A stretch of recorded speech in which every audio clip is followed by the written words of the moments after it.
Hello hi मेरे प्यारे दोस्तों, सरस्वती माँ पाठशाला में आपका स्वागत है। आज का हमारा टॉपिक है ओमीय प्रतिरोध। ठीक है, हमारा विद्युत धारा चैप्टर चल रहा है फिजिक्स में और आज का टॉपिक है ओमीय प्रतिरोध। ये होता क्या है ओमीय प्रतिरोध? ठीक है, इसके बारे में हम आज पढ़ेंगे। देखिए, आप जानते हैं कि बी प्रोपोर्शनलिटी होता है, यानी कि समानुपाती होता है आई के। जो V होता है समानुपाती किसके होता है? I के। ठीक है, ये V समानुपाती होता है I के। ठीक है, तो इसके द्वारा इसी से एक ग्राफ ड्राइव होगा। यहां हम I रखेंगे और यहां V। ठीक है, तो इसका ग्राफ ये आता है। ठीक है, सीधी लाइन आती है और ये इसका ग्राफ आता है। ठीक है, इसके बारे में थोड़ा सा लिखेंगे। ऐसे प्रतिरोध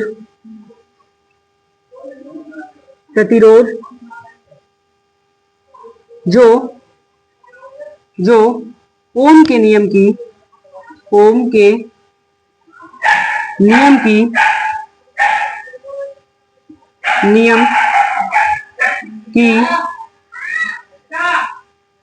पालना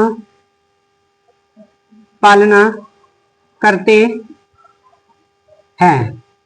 ठीक है, ऐसे प्रतिरोध जो ओम के नियम की पालना करते हैं वो ही ये कहलाते हैं। फॉर एग्जाम्पल मान लेते हैं Fe। ठीक है, एक एग्जाम्पल ले लिया हमने Fe का। आपने देखा ऐसे प्रतिरोध जो ओम के नियम की पालना करते हैं ओमीय प्रतिरोध कहते हैं। इसे लिख लेते हैं, इसे ओमीय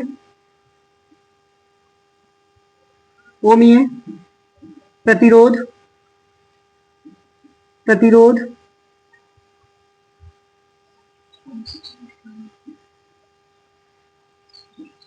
कहते हैं। ठीक है, ओमीय प्रतिरोध कहते हैं। ठीक है, अगला आता है हमारा अनओमीय प्रतिरोध। पहले पढ़ा था ओमीय प्रतिरोध, अब है नॉन ओमिक रेजिस्टेंस क्या होता है। ठीक है, तो ये एक नंबर में हमसे पूछ लेता है, इसलिए मैं करा दे रहा हूं। ठीक है, तो ये नॉन ओमिक रेजिस्टेंस क्या होता है? देखिए, ऐसे प्रतिरोध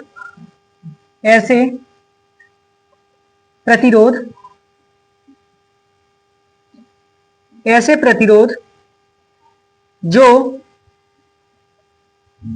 ओम के नियम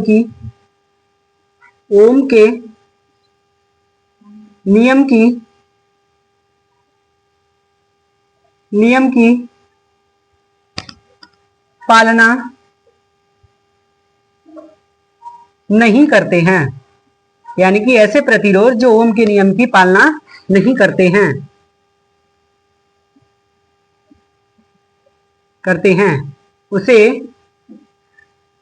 उसे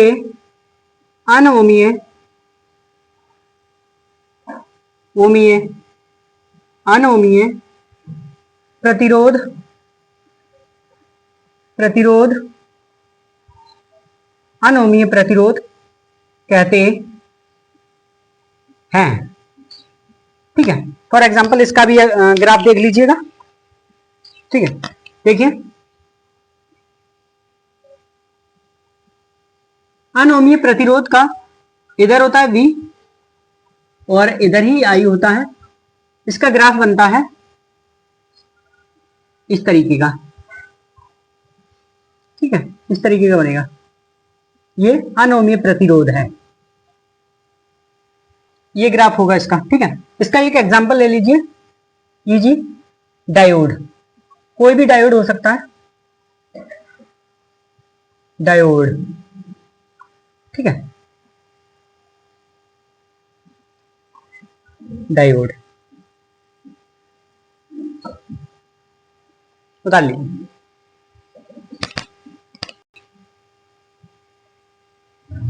अब देखेंगे हम सर्किट यानी कि परिपथ के बारे में क्या होता है। ये देखिए, लिख लीजिए इसके बारे में भी क्या होता है। विद्युत धारा के विद्युत धारा के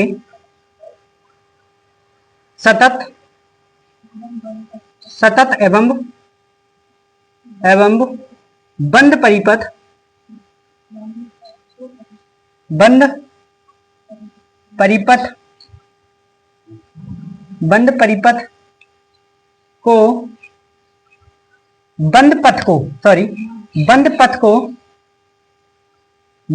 को परिपथ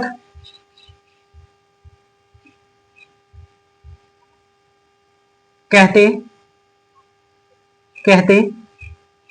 हैं। ठीक है, हमने देखा दोस्तों कि परिपथ क्या होता है, यानी कि सर्किट विद्युत के सतत एवं बंद पथ को परिपथ कहते हैं। ठीक है, प्रतीक चिन्ह क्या है, इसके परिपथ में कौन कौन सी चीजें यूज होती है। एक सर्किट होता है, उसमें कौन कौन सी चीजें यूज होती है। ठीक है, पहला होता है प्रतिरोध।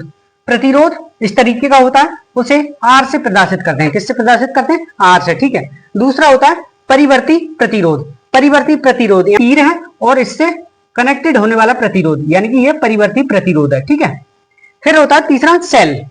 तीसरा बिंदु है सेल। सेल को इस तरीके से हम दर्शा सकते हैं। कोई सेल लगा होगा तो उसमें प्लस और माइनस अलग अलग दो ही ज्वाइंट होंगे, और किसी में बैटरी लगी होगी। चौथा पॉइंट है बैटरी। बैटरी में क्या, बैटरी एक प्लस पॉइंट और इतना बड़ा बना सकते हैं, यानी कि दो तीन अलग अलग सर्किटों में बना सकते हैं, इसलिए ये बैटरी का। ठीक है, अब आता है कुंजी। कुंजी, इसे कुंजी को हम की भी कहते हैं, अंग्रेजी में की कहते हैं, की भाई। ठीक है, ये कुंजी है। इस तरीके से भी बना सकते हैं हम इसे कुंजी को, और इस तरीके से। ये कुंजी खुली कुंजी है। खुली कुंजी यानी कि जब हम चाहते हैं कि हमारा करंट बहे ना, प्रवाहित ना हो, तो ये खुली कुंजी, ओपन कुंजी की कहते हैं। इसे क्या कहते हैं? ओपन की। जैसे हमारे घरों में कभी देखा होगा कि हम इसे देसी भाषा में चटकनी कहते हैं, यानी कि स्विच बंद कर देना, उसका मतलब होता है स्विच बंद करना। स्विच हमारे गांव की भाषा में तो कोई समझता नहीं, और ये कहते ना, ओ लला चटकनी बंद कर दिए, तो उससे अच्छे से समझ में आया था चटकनी बंद करने को कह रहा है, यानी कि किसी लाइट फाइट को बंद करने को कह रहा है, तो उसका काम करता है। यानी कि बंद हुआ है तो ओपन है, ओपन। ठीक है, ओपन है, उसमें से धारा नहीं बह रही है। उसके बाद आता है दूसरी कुंजी, जो धारा बह रही है। ऐसे कुछ चला रहे हैं हम और हमारा बटन नीचे है तो उसमें लगा हुआ है, यानी कि बंद कुंजी। बंद कुंजी का मतलब धारा प्रवाहित हो रही है, उसमें से बंद कुंजी है, धारा प्रवाहित हो रही है। हम इसे निकाल लेंगे तो धारा प्रवाहित होना बंद हो जाती है। ठीक है, हम बंद कुंजी को इस तरीके से भी बना सकते हैं, इस तरीके से भी बना सकते हैं, इस तरीके से भी प्रदर्शित कर सकते हैं। इसे बंद कुंजी कहते हैं और अंग्रेजी में क्लोज की कह सकते हैं। ठीक है, अब आता है तार वायरिंग। तार वायरिंग मतलब इस तरीके का होता है, मैं आपको बता देता हूं। देखिए, ये मेरे पास तार है, तार वायरिंग करते हैं तो इसके ऊपर से इस तरीके से निकालते हैं तार। ठीक है, तार वायरिंग का मतलब है इस तरीके से। समझ में आ नहीं रहा होगा आपके, एक सेकंड में बताने की कोशिश कर रहा हूं। ये इस तरीके का होता है और इस तरीके से ऊपर से निकालने की कोशिश करते हैं। हम इसमें जोड़ते नहीं है, निकालने की कोशिश करते हैं, उसी को तार वायरिंग कहते हैं। ठीक है, ठीक है, इसे तार वायरिंग बोलेंगे, यानी कि वायरिंग क्रॉसिंग, ऊपर से तार को निकालना तार वायरिंग कहलाता है। फिर आता है तार संधि। तार संधि का मतलब था जोड़ना तार को। किस तरीके से, देखिए मैंने दो तार लिए और इन दोनों को जोड़ दिया, एक ज्वाइंट कर दिया, उसे तार संधि कहते हैं। यानी कि तार को एक दूसरे तार में जोड़ देना, उसे तार संधि कहते हैं। उसे इस तरीके से दर्शाते हैं। ठीक है, और तार वायरिंग को इस तरीके से। आशा करता हूं मेरे दोस्तों आपको अच्छे से ये सब पॉइंट समझ में आ चुके होंगे। इससे ये पॉइंट समझ लेंगे आप तो आगे हम पढ़ेंगे उससे और आसानी होगी। ठीक है,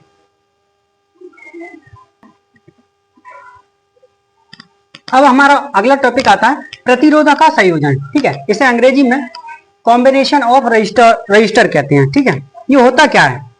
प्रतिरोधक का संयोजन किया क्यों जाता है, किस लिए किया जाता है? देखिए बेटा, थोड़ा सा समझ लीजिए, उसके बाद आगे देखते हैं। देखिए, हम गए मार्केट में और हमने उससे कहा भाई हमें 5 ओम का प्रतिरोध चाहिए। कितने का? 5 ओम का।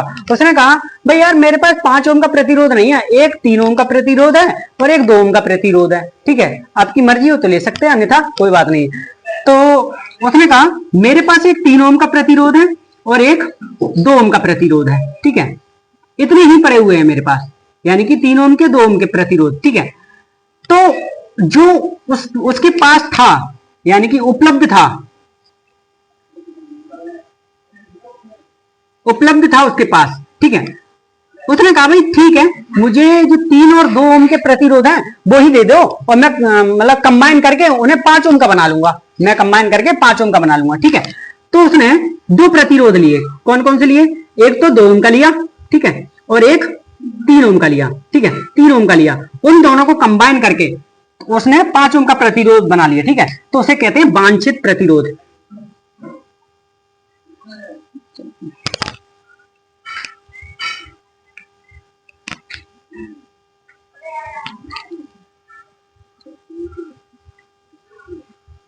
वांछित प्रतिरोध, ठीक है, इनको कहते हैं वांछित प्रतिरोध, ठीक है। यानी कि उससे हमने 2 लिए, उसके बाद हमने इन दोनों प्रतिरोधों को जोड़ करके कंबाइन करके एक प्रतिरोध तैयार किया 5 ओम का, उसे कहते हैं वांछित प्रतिरोध, ठीक है। तो इसी के आधार पर हम प्रतिरोधों का संयोजन करते हैं। आशा करता हूं इसके आधार पर आपको समझ में आया होगा कि प्रतिरोधों का संयोजन क्यों होता है, ठीक। लिखवाते हैं, उपलब्ध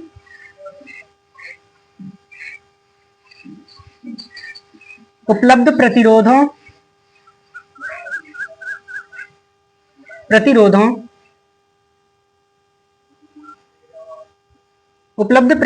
से वांछित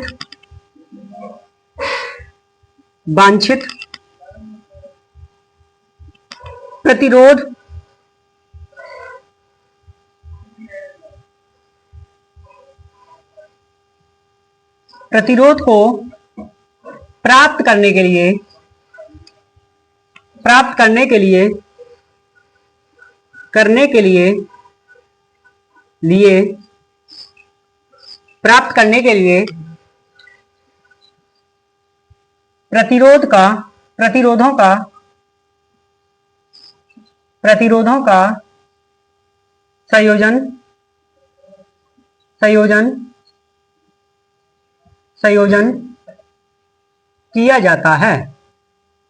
प्रतिरोधों का संयोजन किया जाता है, ठीक है। यानी कि उपलब्ध प्रतिरोधों से वांछित प्रतिरोध को प्राप्त करने के लिए प्रतिरोधों का संयोजन किया जाता है। अब क्या होता है कि संयोजन के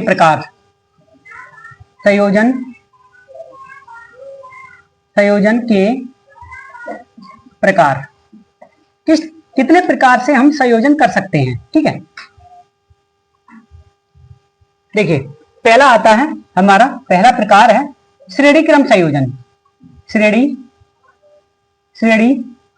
क्रम संयोजन,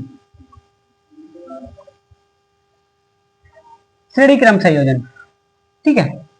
इसे अंग्रेजी में सीरीज कॉम्बिनेशन कहते हैं, सीरीज कॉम्बिनेशन,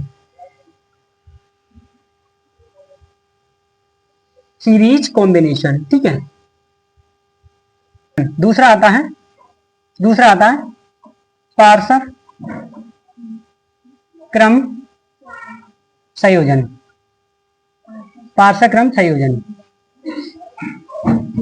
इसे हम समांतर क्रम भी कह सकते हैं, ठीक है। समांतर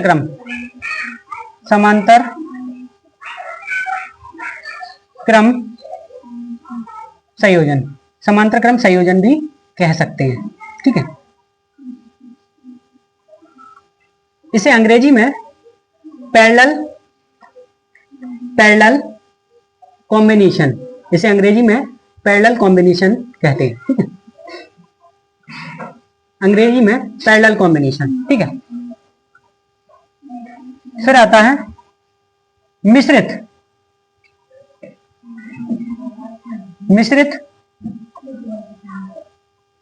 संयोजन, ठीक है। एक होता है मिश्रित संयोजन, इसे मिक्स्ड कॉम्बिनेशन कहते हैं, मिक्स्ड कॉम्बिनेशन, ठीक है। मिक्स्ड कॉम्बिनेशन, ठीक है। अब हम क्या पढ़ेंगे? श्रेणी क्रम संयोजन। अब अगला टॉपिक है हमारा श्रेणी क्रम संयोजन। अभी हमने 3 संयोजन के बारे में पढ़ा था, वो लिखा था, उसके बाद अब पहला है श्रेणी क्रम संयोजन। ठीक है, ये हेडिंग डाल लीजिए, लिखिए।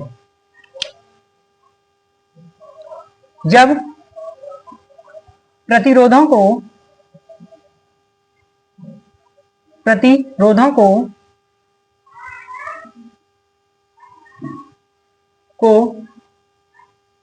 एक के बाद एक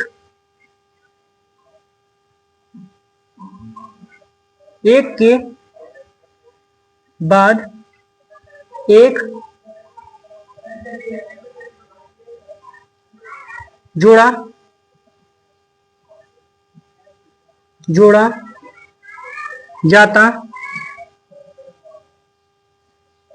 है,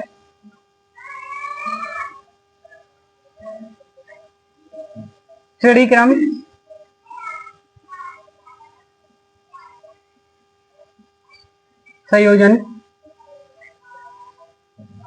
संयोजन कहते हैं। ठीक है, यानी कि जब हम प्रतिरोधों को ठीक है को एक के बाद एक जोड़ा जाता है, एक के बाद एक प्रतिरोध को जोड़ते हैं, उसे श्रेणी क्रम संयोजन कहते हैं। ठीक है, श्रेणी क्रम संयोजन कहते हैं। माना तीन प्रतिरोधों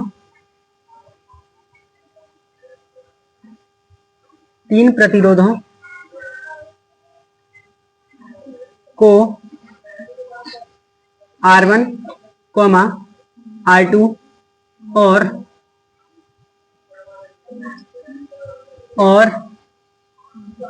R3 को श्रेणी क्रम में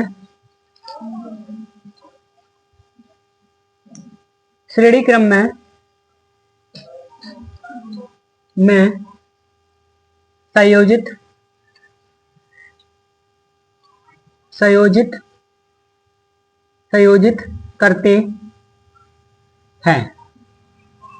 ठीक है, श्रेणी क्रम में संयोजित करते हैं। जैसे ये हमारा R1 हुआ, ये हमारा R2 हुआ, ये हमारा R3। ठीक है, R1, R2, R3। ठीक है,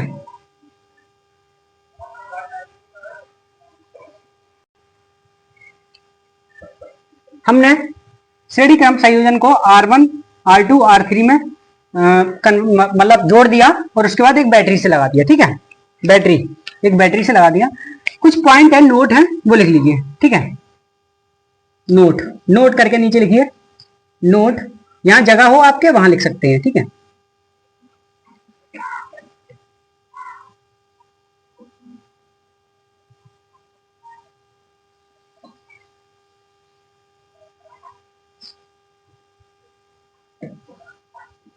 जब तक धारा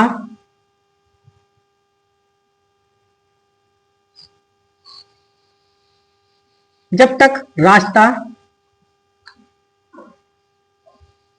बंटता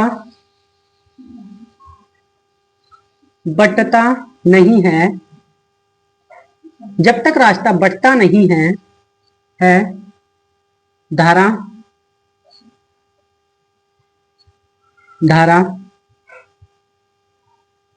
सेम रहती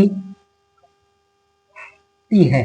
ठीक है, देखिए, जब तक रास्ता बढ़ता नहीं है, धारा सेम रहती है। फॉर एग्जांपल देखिए, ये एक वायर है, एक इधर चला गया और एक इधर आ गया। ठीक है, तो यहां हमारी कितनी, मान लेते हैं 10 एम्पियर धारा आई, 10 एम्पियर। ठीक है, और 5 यहां बट गई, 5 यहां हो गई और 5 यहां हो गई, तो यहां धारा सेम नहीं रहेगी। ठीक है, और मान लेते हैं कि ये है और इधर चला गया तो भी धारा सेम है, 10 एम्पियर आई।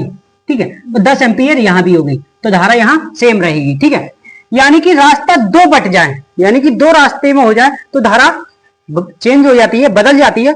और रास्ता सेम हो, यानी कि मुड़ जाता है, रास्ता मुड़ जाए उससे कोई मतलब नहीं है, रास्ता सेम हो। ठीक है, तो धारा चेंज नहीं होती है, सेम रहती है। ठीक है, वो कह रहा है जब तक रास्ता बढ़ता नहीं है धारा सेम रहती है। ठीक है, ठीक है, हमने देखा जब तक रास्ता बढ़ता नहीं है धारा सेम रहती है। ठीक है, अब दूसरा पॉइंट लिखेंगे। दूसरा पॉइंट यहां लिख ले रहे हैं क्योंकि उधर जगह नहीं है। जब तक पॉइंट बदलते नहीं हैं तब तक विभवांतर सेम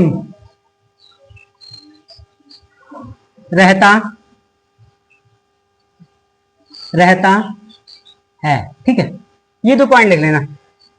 जब तक पॉइंट बदलते नहीं हैं तब तक विभवांतर सेम रहता है। ठीक है, फॉर एग्जांपल इधर देखिए, हमने एक सर्किट बनाया है, इसमें हमारी धारा बह रही है आई, मान लेते हैं आई धारा है। ठीक है, आई धारा है। ठीक है, तो इसमें रास्ता चेंज नहीं हो रहा है तो आई हमारी सेम रहेगी, वहां से वहां तक आई हमारी क्या रहेगी, सेम, बिल्कुल ठीक। ठीक है, आई हमारी सेम रहेगी। ठीक है, रास्ता चेंज नहीं हो रहा तो आई सेम रहेगी। फिर दूसरे पॉइंट में उसने कहा जब तक पॉइंट बदलते नहीं है तब तक विभवांतर सेम रहता है। देखिए यहां से गए तो यहां पॉइंट चेंज हो गया, यहां से यहां अलग है पॉइंट, मान लेते हैं जैसे ए है और ये बी है, इन दोनों के बीच का जो विभवांतर है वो V1 होगा। ठीक है, क्योंकि पॉइंट चेंज है, R1 था, इन दोनों के पॉइंट में बीच में है, सही है, तो पॉइंट चेंज हो गया। ऐसा तो नहीं है कि मतलब एक ही प्रतिरोध लगा हो तो उसमें हमने V1 ही कर दिया। ठीक है, प्रतिरोध चेंज है तो हमारे पॉइंट भी चेंज होंगे। ठीक है, ऐसे ही यहां आ गया, ये V2 मान लिया हमने। ठीक है, ये पॉइंट है C, और यहां आ गया हमने V3 मान लिया, ये पॉइंट हमारा D। ठीक है, ये आपको सर्किट अच्छे से समझ में आ गया होगा कि इसमें धारा है वो नियत है, यानी कि रास्ता की दिशा चेंज हो रही है, यानी कि रास्ता दो दिशाओं में नहीं बढ़ रहा है, इस तरह नहीं बढ़ रहा है, सिर्फ इस तरह जा रहा है। ठीक है, इसी तरह जा रहा है ना, हाँ, इसलिए हम आई हमारा सेम है, और जो हमारा जो विभवांतर है वो विभवांतर चेंज होगा क्योंकि पॉइंटों में बदल रहा है।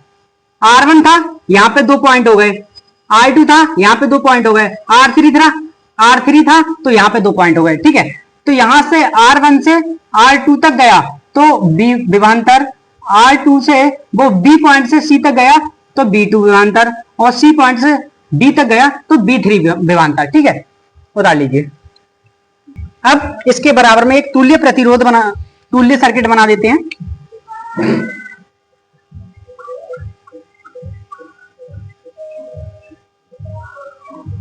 अब आप कहोगे तुल्य का मतलब क्या होता है? बताएंगे भाई, तुल्य का मतलब क्या होता है? ठीक है,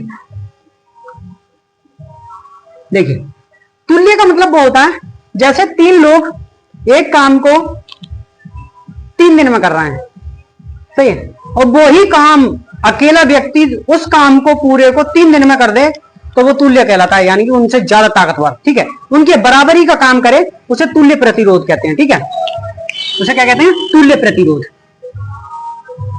तुल्य आर।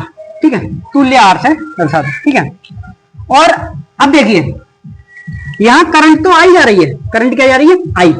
ठीक है, करंट आई सेम है। ठीक है, और हमारा जो विभवांतर होगा वो भी बिल्कुल सेम होगा। ठीक है, ये तुल्य प्रतिरोध, तुल्य परिपथ, जैसे क्या कहेंगे? तुल्य परिपथ।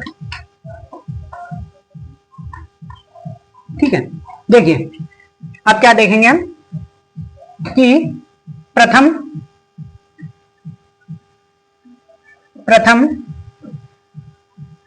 प्रतिरोध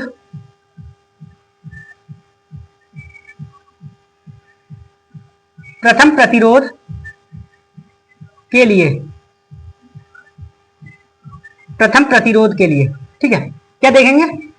V1 बराबर IR1। ठीक है, क्यों आई क्यों आया बेटा? यहां पर हम दोनों सर्किट में कह रहे हैं आई हमारा नियत है, यानी कि आई सेम है, सेम है, ठीक है। लिख लेना, आई हमारा क्या है, नियत है, आई नियत है, ठीक है, आई नियत है, इसलिए ठीक है। द्वितीय प्रतिरोध के लिए, द्वितीय प्रतिरोध के लिए इसे मान लेते हैं समीकरण नंबर 1, V2 बराबर हमारा जो आई है करंट है सेम है R2, ठीक है, R। अब तृतीय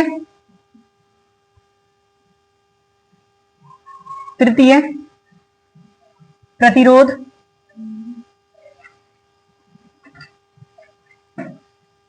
के लिए, तृतीय प्रतिरोध के लिए, ठीक है, V3 बराबर आई R3, ठीक है। ये समीकरण नंबर 2 हुई और ये हमारी समीकरण नंबर 3, ठीक है।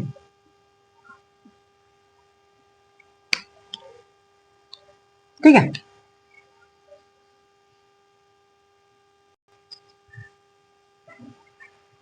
ठीक है। अब क्या करेंगे, परिपथ से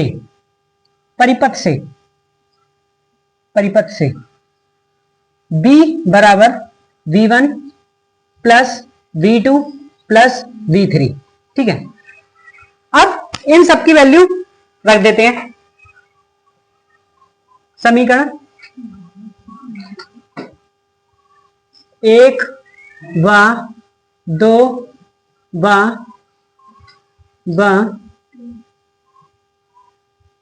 3 से, ठीक है, समीकरण 1 व 2 व 3 से, ठीक है।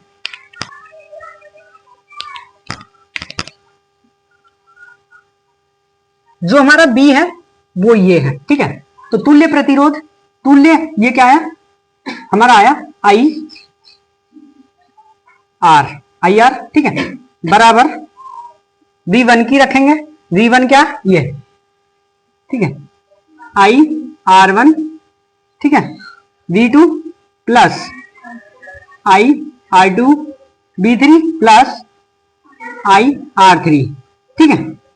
इनमें से सब में से आई कॉमन ले लेंगे, क्या करेंगे, आई को कॉमन ले लेंगे, आई R1 plus R2 plus R3, ठीक है। आई से आई कैंसिल, R बराबर R1 plus R2 plus R3, ठीक है। ये हमारा क्या था, तुल्य,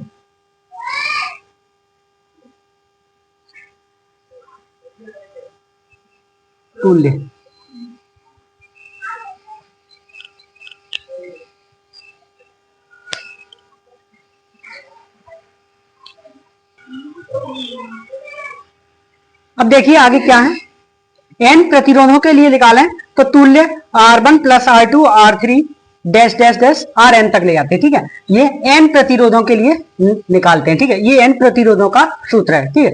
कुछ स्पेशल पॉइंट है वो आपके काम आएंगे, ठीक है। 1 मार्क का क्वेश्चन पूछ लिया जाता है 1 नंबर का, तो स्पेशल पॉइंट्स देख लीजिए। देखिए श्रेणी क्रम संयोजन में आई जो होता है वो नियत होता है, क्या होता है, आई हमारा नियत होता है। तुल्य R तुल्य R1 plus R2 plus R3 Rn तक हो सकता है, यानी कि R तुल्य जब n प्रतिरोधों का मान निकालेंगे तो Rn का मान होता है, ठीक है। B बराबर IR होता है, I हमारा इसमें क्या होता है, नियत, ठीक है। इस चीज को हम नेक्स्ट क्लास में पढ़ेंगे, किसमें पढ़ेंगे, अगली क्लास में इसमें पढ़ेंगे, ठीक है।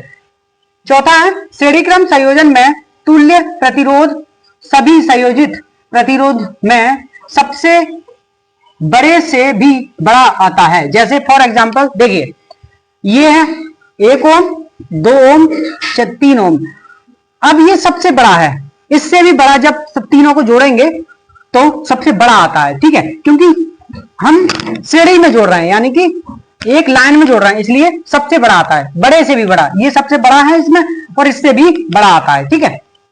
आशा करता हूं मेरे दोस्तों ये लेक्चर आपको अच्छा लगा होगा और मेरे सरस्वती मां पाठशाला पर बने रहिए, सब्सक्राइब कीजिए अपने दोस्तों में शेयर कीजिए। धन्यवाद।